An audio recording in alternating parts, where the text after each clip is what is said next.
السلام عليكم ورحمة الله وبركاته. كلانتي wanaagsan asxaabay meel kastoo aad joogtaan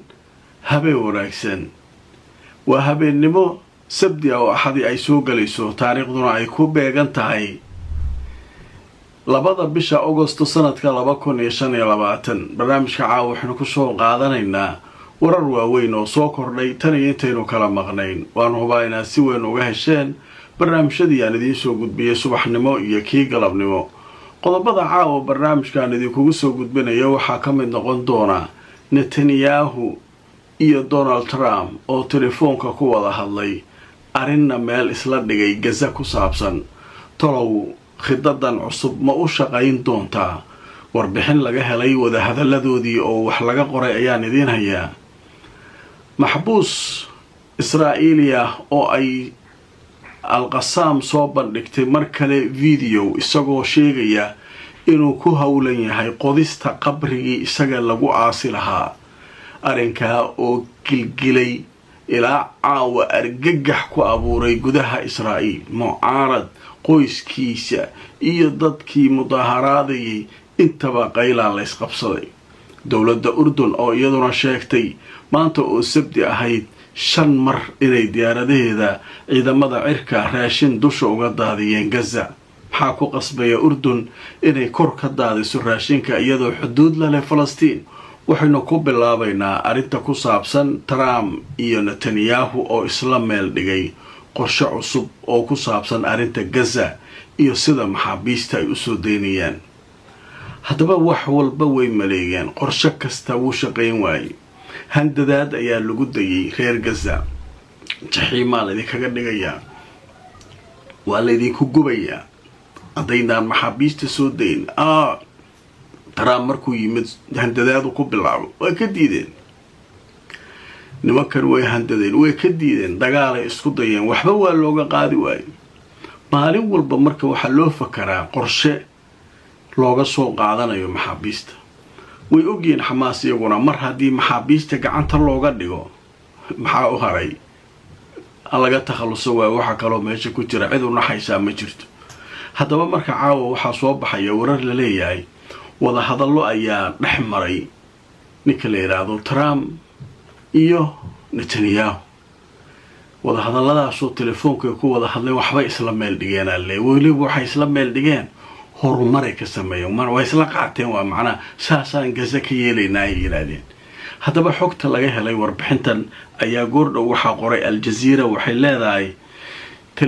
telefishinka la yiraahdo kanaal 12 oo ay Israa'iiliyiintu leeyihiin ayaa wuxuu daboolka ka qaaday in xiriir uu horumar leh uu dhex maray Netanyahu iyo Trump haddaba warbixintu waxay sheegaysaa in xiriirka dhex maray Trump iyo Netanyahu uu ku saabsan yahay hindise cusub oo ay isla meel dhigeen kaasoo Xamaas waqti u qabanaya inay ku soo dayso maxaabiista ay haysato hindisahan wuxuu sidoo kale ka shaqaynayaa in marinka Gaza ay maamulaan qaramada midoobay dawladda ka socda iyadoo uu horkici doono Mareykanka sidoo kalena halka laga saari doono arrinta ku saabsan Xamaas iyo maamulkeedaba in Gaza laga saari doono sheekadan markii si loo fiiriyo sheeko cusub ma hore loo soo jeediyay dawladda kale hal geeyay kan way shaqeyn weys hadda marka waxay leeyihiin waxaa maamulka sameynaya dawlado qaramada midoobay iyo waxa kan Mareykanka marka dawladaha meesha tagi doona kaaba u noqonaya Gaza saasa lagu maamuli doona maxaabiistana waa la sii dayn doona Xamaasna lugtay furi doontaa way iska tagi doonaan hubkay dhigi doonaan oo iska bixi doonaan qodobadaas la soo afgartay in marka hindisahaas hadda loo geeyo Xamaas oo loo soo bandhigo waqtina loo qabto inay maxaabiista ku soo dayn waayaan hadday diidaan marka maxaa dhacay hadday diidaan de waa loo hanjabayaa jaxiimo meeqa loo hanjabay Xamaas way cadaysay barnaamijkii kii ka horeeyay ku sheegay Xamaas waxay yiraahdeen annagu hubkeena ma dhigayna waa sharci in haysano hubkeenu waa iska caabin cidna dagaal ku mari dhul islaameedna ma ku qabsanayno laakiin dhulkeena ku ilaashadayna cidnoo diidi karta adduunkana ma jirto yiraahdeen marka dhibakanu way sheekaysteen waxba isla meel dhigayaan maalin walba saan ma ku daynaa hadda marka filinkii marka waxaa leeyahay saan ma ku daynaa hore waxaa idinkugu sheegay waxaan idin yidhi waxa qarsoodiga ah oo iyaga u gaar ah dadna looma sheego laakiin waxa ay rabaan inay bulshada ku ogaadaan ra'yigeeda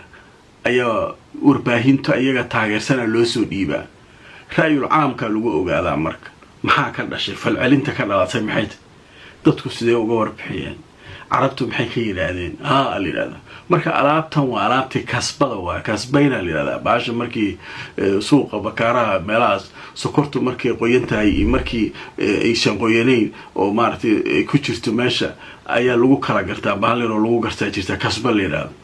marka baasha dadkaa lagu kasbaynayaa marka telefishinkan kanaal 12 loo soo dhiibay fariimaha kuwaas cibriga waxaa la yiri nimankii odayaasha asaasi ku wada hasaan iskuna meel dhigeen qorshahan soo wadaan may fahmaysaa marka saas waa marka ogaada marka nimankan inay u shaqayn doonto in kale iyaga u taala laakiin Xamaas mushishika ay taagan tahay waxa leeyahay waxa ay wadaan meesha ma ka shaqeynayaan qodobka kale ee barnaamijka ay kugu hay wuxuu yahay shalay waxay soo daayeen qayb kamid ah nin maxbuus ah oo meel goda ku jira waa qolooyinka Al-Qassam ayaa soo daynay maxbuus yahuudi ah meel goda ku jira tanal ah feerihi dhanaa muuqday baahidii ka muuqatay taasoo la soo daayay shalay isla videogaas qayb kamid ah oo aysan shalay sii dayn ay maanta haddana sii daayeen videogaas marka muxuu ku leeyahay qabrigaygan qodanaya macnaha gaajo waa dilatay haddaan dhinto adika leewaay qabrigiisa isagoo baalkii badeel wata oo qabrigii qodanaya ayaa sawirka ku jira waxa yahuuda oo hinta ka dhacday warwa sidee wuxuu jiraan warninka gaajo dishay warninka waa sugaya aabihiisa ha dhihin qoyskiisa ha dhihin kuwii mudaaharaada ha dhihin mucaaradka ha dhihin kuwa horay maxbuus u ahaa oo la soo daayay gabar horta waxay leedahay ilinta maciisha kara ilaa hadda markii aan arkay Netanyahu weerarka lagu yahay warninka noo soo daa waxa ay ka dhex abuurtay meesha ma malayn kartid qaar waxay leeyihiin yahuuda waa been ninkan waa la gaajeysiiyey waa loogu talagalay in la gaajeysiyo noocaas uu ekaado waana laga hadalsi maxaa la gaajeysiina ilmihii Falastiiniyiinta miya ayaga Xamaas ma gaajeysiis say u yaalaan oo gaajada u dhimanayo feeruhu dhan soo baxeen oo maartay cagabarur ka muuqdo marka sheeka waxay noqotay caawa qabsatay Israa'iil haddaba dhowr meelood ayaa wax laga qoray haddaba hadii tuso telefishinka Al Jazeera wuxuu leeyahay wuxuu yiri ninkan maxbuuska ah waxaan qodanayaa qabrigayga oo gacantaydan ku qoranayaa sida waxa sheegay maxbuus Israa'iili ah oo Gaza lagu haysto wuxuuna fariin u diray Netanyahu ayuu fariin u diray haddaba warbixintu way sii socotay waxa la leeyahay wuxuu yiri ninka maxbuuska ah qabrigayga ayaan gacantayda hadda ku qodanayaa waa hadallada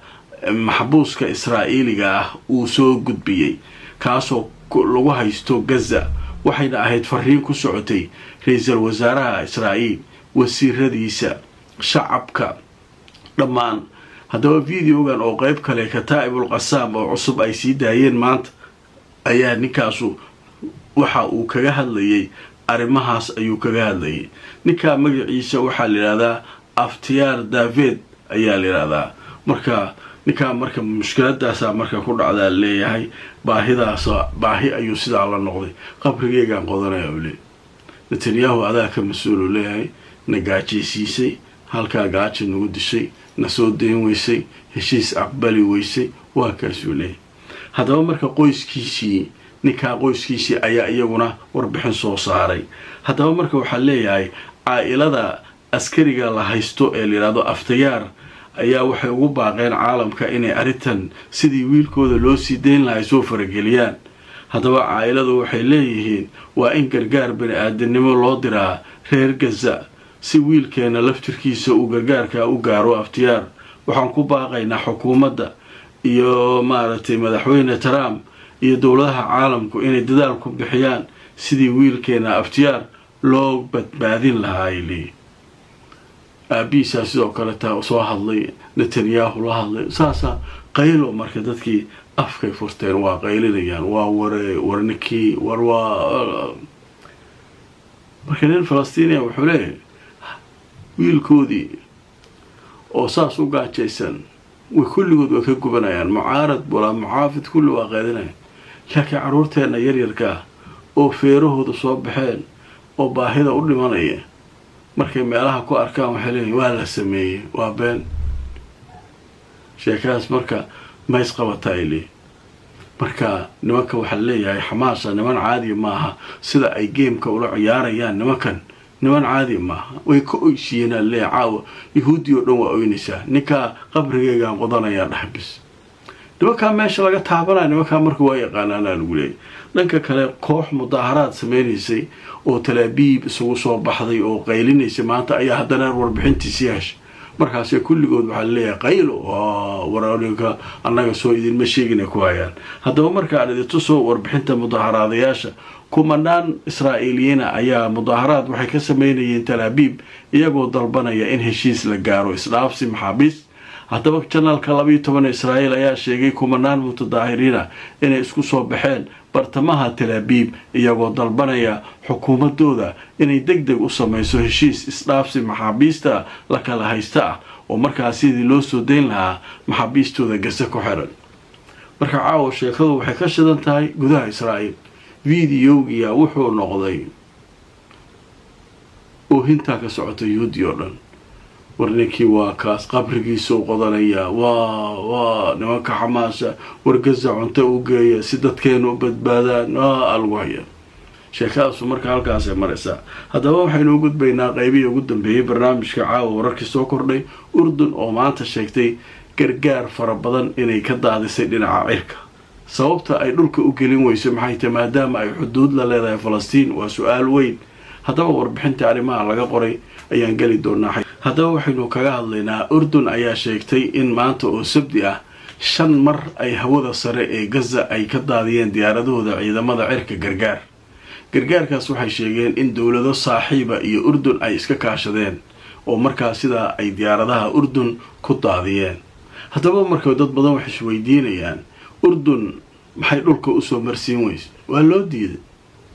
jawaabtu waa easy waxay yiraahdeen waa loo diiday Israa'iil waxay tiri dhulka ma jirto cirka waxa rabtaan ka daadiyo waliba marka cirka waxay ogayeen wax go'aana laga daadin karaa waxa leeyahay cirka 10 diyaaradood haday wax daadiyaan wax nafle ay maartay tiri karaan male laakiin maalinkii dad u baahan 600 oo baabuur oo xamuul ah oo inay galaan Gaza loo baahan diyaarada yar maxay ka tirayaan marka hawshaas markay jirta haddaba aan idin tusoo wararkii ugu dambeeyay waxaa socdaa leeyahay gaajadii Gaza wali way jirtaa Urdunna waxay sheegtay inay fuliyeen 5 mar inay cirka ka daadiyeen maanta gargaar iyagoo ku daadiyay Gaza haddaba wararkii ugu dambeeyay sheekadan laga qoray waxaa leeyahay ciidamada Urdun waxay sheegeen in maanta oo sabti ah 5 mar ay hawada ka daadiyeen gargaar bini aadanimo oo cunno ah iyagoo Gaza ku daadiyay waxaana ariga ku soo beegmaya iyadoo gaajadu ay si aad ah ugu sii fidayso marinka Gaza wakaalada wararka Urdun ee rasmiga ah ayaa sheegtay in ciidamadooda Urdun ay maanta 5 mar hawada ka daadiyeen gargaar iyagoo sheegay inay kala qayb galeen gargaarkaas dawlado ay ku tilmaameen kuwa walaalo ah iyo kuwa saaxiibo ah oo aysan magacyadooda sheegin haddaba waxaa la sheegay 36 tan gargaar gaaraya in maanta ay ku daadiyeen marinka Gaza waliba meelo kala duwan ay ku daadiyeen marka gargaarka waa socdaa qaybana gudaha waa laga gelinayaa kor waa laga daadinayaa xaaladdu saasay ku socotaa marka waa arki doonaa wixii warar ee soo kordha barnaamijyada dambe ayaan idinkula socodsiin doonaa meeshan waxaa ka socota siyaasad isgaadgaada ka socota in la gaado Xamaas ma 4 meel looga imaanaa iyaguna waa tactical yaqaanaan iyaguna waxay sameynayaan way ka qaylisiinayaan habeenkay rabaan inay yahuudda dhanka oysiiyaan waa kan caawa ka oysiinayaan marka sheekadaas halkaas ay baraysaa waa arki doonaa kulay wixii soo kordha waa idin soo ururi doonaa fakar iyo aragti ka dhiibta barnaamijka la garay oo share garay inta aan mar kale kulmayno nabadgelyo